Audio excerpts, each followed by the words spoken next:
Hi guys आज सकाळ उठी मो शीघ्र उठी फूल तोड़ी पक गली। फूल तोड़िलु बहुत सुंदर सुंदर आम बालकनी बहुत सुंदर सुंदर फूल पड़ता। मंदार फूल, टगाड़ फूल, काठ चंपा फूल आउ बहुत सारा सुंदर फूल फूल बहुत फुटी थिला। तो मोर आज मॉर्निंग ड्यूटी भी थिला तो शीघ्र उठिकी मते मॉर्निंग रे ड्यूटी जीवार थिला तो ठाकुर को भी पूजा करिवार थिला। तो सकाळ मु शीघ्र शीघ्र उठी बालकनी जाई बहुत सुंदर सुंदर फूल तोड़ी आनिली। तापरे मो सूर्य देवता को देखिली, तांको गोटे नमस्कार भी हेली। तापरे मो बाथरूम को जाइकी गाधेई पड़िली बहुत शीघ्र शीघ्र। गाधेई आसला परे मो ठाकुर पूजा कली। ठाकुर पाखे दीप धूप लगेली। मु बहुत ठाकुर को विश्वास करे और ठाकुर को भी पूजा भी करे। ठाकुर पूजा सारा परे मु ड्यूटी पाई रेडी हवा को बाहरी गली।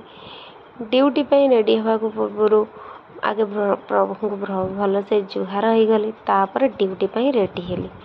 ड्यूटी पाई रेडी हैला परे मु चलिली ड्यूटी को।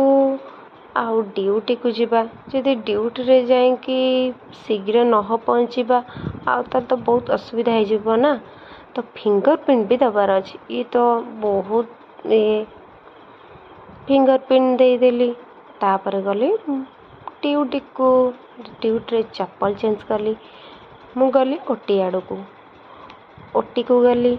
ओटी सामने चाबी पड़ता तो मु गली स्टेरिलाइजेशन रूम को देखिया करथिला।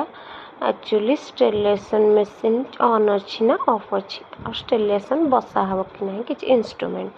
तापर स्टेरिलाइजेशन मशीन मत कि गोटे आवाज सुविला तो मु गली एसटीवी को। एसटीवी रु कबाड़ खोल देखला बेलू को मैंने मौसी विकल होते कहते चा पीवाई। मुझे चा आणिकी देली। से बहुत खुशी मनरे चा पीऊ था। से मौसी हेले गोटे मिलिटारी स्त्री किंतु हजबैंड डेथ कर पेंशन पाँच किंतु पुओ को कहीं पचारती। हॉस्पिटल छाड़ देके समस्ते पलैंती। हेले मो बुढ़ी लोक को बहुत भल पाए से चा दे कहली मौसी भल है।